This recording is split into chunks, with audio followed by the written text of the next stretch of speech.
Hi, today I'm reviewing REALME GT2 and I'll show you how to install iPhone keyboard on this device.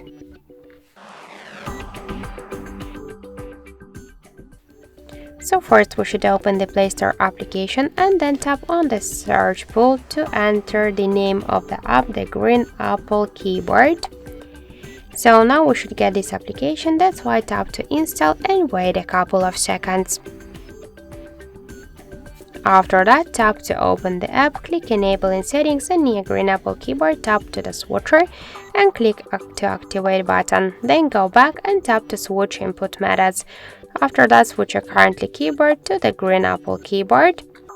Now the process is finished, so let's use this keyboard to see how the look of the keyboard, and we can see that it's so close to the iPhone 1 as they all of the emojis. So thank you for watching, and if you find this video helpful, don't forget to leave a like, comment and to subscribe our channel.